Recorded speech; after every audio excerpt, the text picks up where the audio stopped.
Hello everyone, thanks for joining me for one more time. Today I'm at the office here, hence a big screen with gorilla stuff, I don't know why it exists there.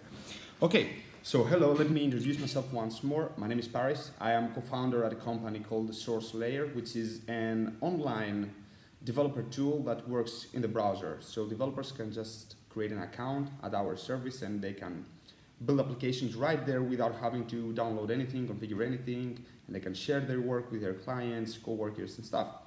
So anyway, the thing that I wanted to talk about today is how we made some upsellings to multi-user accounts. So here's what's happening. Usually people sign up at SourceLair to check out what's going on. So they create an account for themselves, then they create a project, they try out some things, and if they like it, they continue using it, and after 30 days, they buy a subscription.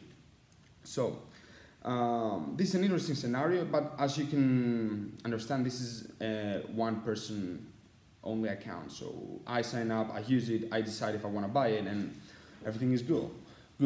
Okay, so what happened the last month is quite interesting, is that a few schools got some multi-user accounts at our service. So how did that happen?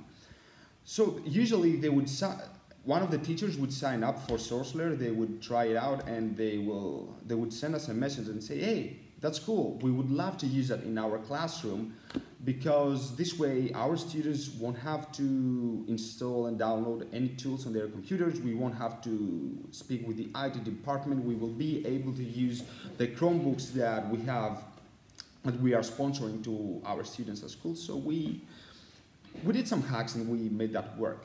So this was quite interesting because a person was using SourceLair for another reason, and then another organization would pay for that for multiple people to use, whom these people would not pay for it, because the school or the university were going to pay for them, which is pretty much like an organizational account at GitHub and stuff. So this was interesting because we've never done something like that at SourceLair before. So this happened in two ways. One is the one that I told before.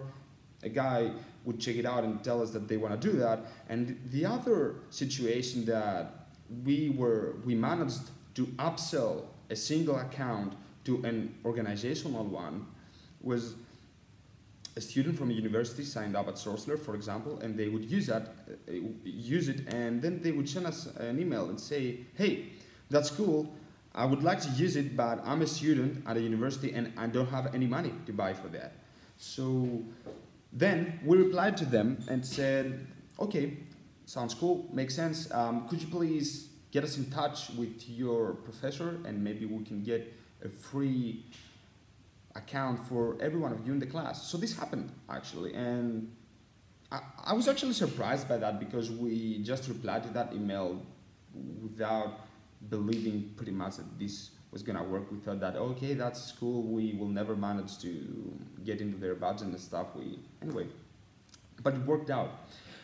Well, this had a few challenges for us though. It wasn't that simple, despite we landed some of the biggest subscriptions we ever had in our product. The problem was that we don't actually support organizational accounts at SourceLair. So we had to use some internal hacks that we have and do the transactions manually to get things working. And this actually meant that we had to send some instructions to these people on how to onboard themselves on our system. That wasn't the best experience ever, but I'm pretty sure we can fix that in the future.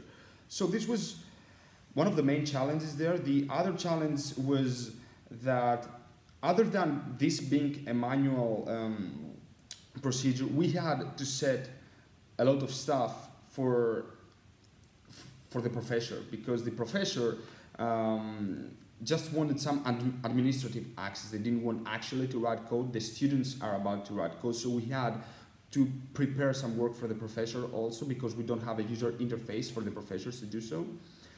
And okay, so these were the big challenges. And for the future, what I was thinking about that we can do is that, so usually a person that signs up at SourceLair, the next thing that they're gonna see after giving us their details is a page where they can let us know why they did sign up. Did they do so for work, just to experiment with tools and libraries, or to do their assignments?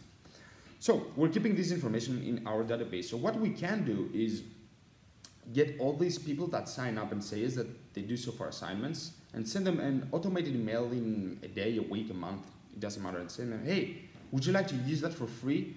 Can you please get us to talk with your professor and maybe sponsor that, the whole class, and follow the same procedure, but more automated, and avoid people churning without even talking with them. So yeah, so that was what was going on. Organizational accounts are something really interesting that we would like to take a look into, but we'll see, it's too early until now. Okay, so thank you for joining me. Have a good week. Cheers.